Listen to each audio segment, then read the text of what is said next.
It is so frustrating when you're listening to a podcast while you're driving or jogging, and the host mentions a link that you're really interested in or a call to action, and you have no way of acting on it. You know what I mean? In this episode, we're going to talk about how you can make it possible for those people to respond to your show immediately.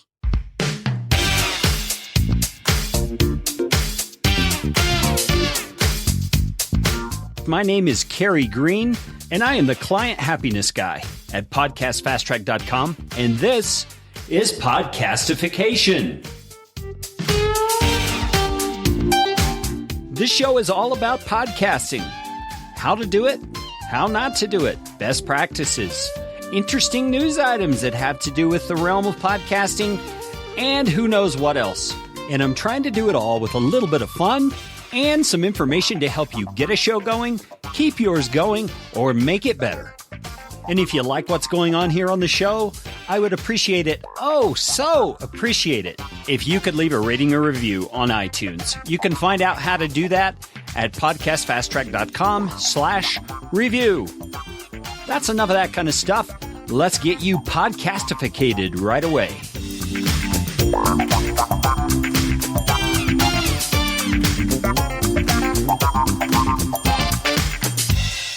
Okay, if you have been in that situation that I described at the top of the show, you know how frustrating that can be. I mean, you've got to go back and listen to the episode again to get the link, or you've got to go to the podcast website and hunt down the show notes in order to find it. What if there was an easier way? Now, as you might imagine, there is. It's a method that makes the links that you mentioned in your podcast episode live so that the listener can click on them immediately and go right to the site. So how do you get this great functionality? Is it some high-dollar plugin or something like that? Actually, no. You've probably already got that functionality and don't even know it. It's in the description that you add to the tags of your actual MP3 file, or in the description that you include when you post the file on your media host. How does it work? Well, I'm about to tell you. But before I get into that, I want to thank someone who left a rating and a review on iTunes, which is something you can do as well, by the way, at podcastfasttrack.com/iTunes. And that person, their username on iTunes is NancyBeginnings. Thanks so much, Nancy, for your kind words. It's my prayer that the show continues to be a help to you as you learn the podcasting little niche that you're in. But let's get on to our topic, the power of these links within your media file descriptions. You see, most podcasting apps, or podcatchers as some folks call them, have developed the functionality to allow links that are included in the audio file's description to be live within their app. So that means that if someone hears a link that you mentioned on your show, say it's for your show notes page, like in this one, podcastfasttrack.com/14, and they want to check it out, all they have to do is go to the description of that episode right there on their podcast player, and there will be live links that they can click to go directly there. So no more trying to remember a web link. No more waiting. No more jotting down notes to remind you about links that you need to visit later. You can go right to the link the minute that you hear it. But what does all this mean for your show's call to action? Well, obviously, it means that if you're smart, and you're listening to this show, so I know that you are, you'll add links to your MP3 file descriptions and media host accounts so that your listeners can go directly to your links. It means you have the ability to increase your listener response to your show by making it easy for them to respond. It's really a pretty simple thing, wouldn't you say? Here I've got 6 best practice tips for including these kinds of links in your show's call to action. You ready? Number 1, be sure, first of all, that you have a call to action. Don't just pump out audio. Encourage your listeners to do something with it. And some of the best things they can do center around community and interaction. So here's some examples. Encourage them to take action on one point you gave in the show and to let you know about it on the show notes page. And there's an opportunity for you to provide a link in your description. Ask them what they would add to your list of tips. Provide a link for them to tell you. What is their experience regarding the topics you've covered? Again, provide a link in the description for them to tell you all about it. Ask them what was helpful about what you shared. And again, provide them a link to let you know. You see, the more you're able to become a real person to your listeners, by relating with them and interacting with them, the more they're going to know, like, and trust you, which is the main obstacle to getting a raving fan base for your podcast. So make sure you have a call to action and give your listeners specific links to use in order to take that action. Here's practical tip number 2. Include the actual link, not just an anchor text link. So I guess first of all, we got to establish that you know what an anchor text link really is.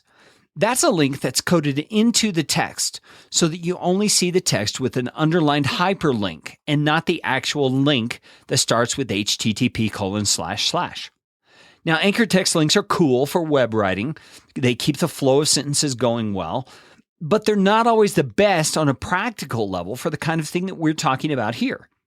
Here's 2 reasons why. Number 1, not all podcatchers or podcast apps can read the link that's behind an anchor text link. So you want to include the full link or a short link to it just to be safe.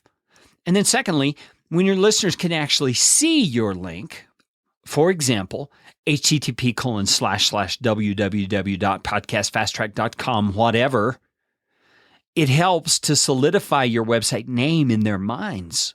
Don't miss the importance of that branding opportunity. Then number 3, include the http:// in your actual link address. The reason for this is because some podcast apps are designed so that they can assume the http:// whenever you write a link like www.podcastfasttrack.com. But some of them aren't programmed that way. So play it safe and include the http link : all the time. That way, whether the app's able to function with it or not, you don't really have to care about it. You can be confident that the links you're providing are going to be live. Number 4, be sure you include the links in whatever place supplies your podcast feed to iTunes. Now, have you ever wondered where those lovely podcatcher apps get their information for your description? Most of them pull it straight from iTunes. So as a result, whatever feed iTunes is pulling for your show is where you want your link-filled description to be. Some podcasters use the feed provided in their hosting account, such as Libsyn, Blueberry, or others. And that's the place iTunes pulls their information from. If that's the case for you, then make sure that when you post your episodes to your media host, that your posts have full-blown copies of your show notes with links and all. Other podcasters use the Blueberry PowerPress plugin and the feed it provides as the source that they submit to iTunes. If that's the case, then make sure the posts that you're putting on your website are full of those links and descriptions so that you can get those included with your podcast episodes that are pulled into iTunes and therefore into the podcatcher apps. That way, your listeners will always have the option to go to the description that their podcatcher is pulled from iTunes and find the links that you're mentioning. Number 5, be sure to mention to your listeners that they can go to the live links in their podcast app. You know, there are still many people who use podcast catchers or podcast apps who don't know that the episodes they're listening to even have descriptions, much less that they have links they can click. So as the host, wouldn't that be a smart thing for you to do to tell them that there are links there in the description?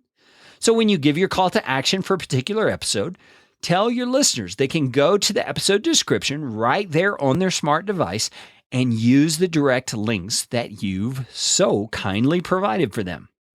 And then number 6, include the description and links in the ID3 tags of your actual MP3 file. Now, if there's an optional step out of these 6 tips I'm giving you, this would be the one, but I suggest you do it anyway. And here's why. The ID3 tags are the behind-the-scenes info about the actual audio file you produce, the actual audio file you upload to your media host, the actual audio file that your listeners might download from your website or iTunes. Now, there's a tip of why this is so important.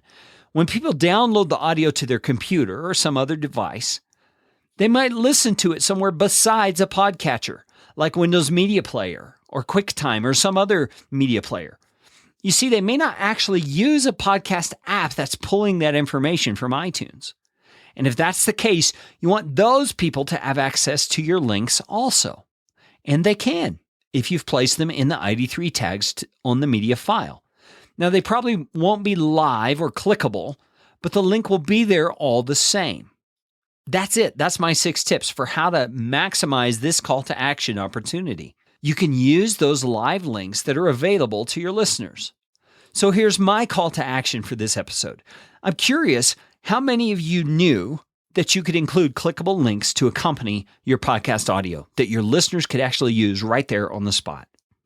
I'm curious how many of you intentionally direct your listeners to those embedded descriptions so that they can click on the links. I'm curious what changes you're going to make as a result of learning about this incredible opportunity. You can let me know at http://www.podcastfasttrack.com/14 in the comments section, and you can find that link in the description of this audio file right there on your podcast player. Isn't it good to hear someone practice what they preach? Something I got to get into my routine here. Thank you so much for listening to Podcastification. I would love it if you told someone else about this episode. Please take 5, 10, 15 seconds right now and email someone that you know who loves podcasting and say, hey, there's this great new show called Podcastification. You can find it at podcastfasttrack.com. Or guess what? Your podcast app probably has a sharing function also. So right now, on your very app, you could hit the share button, find Facebook, Twitter, whatever is your social media poison of choice, and share this episode with those who follow you. Thanks so much for listening to Podcastification. This show is brought to you by Podcast Fast Track, where my team provides professional podcasting services without the time suck. Full production, editing, and show notes all in one monthly subscription package. You can find out more at podcastfasttrack.com. Now go out and make it a podcastificating day.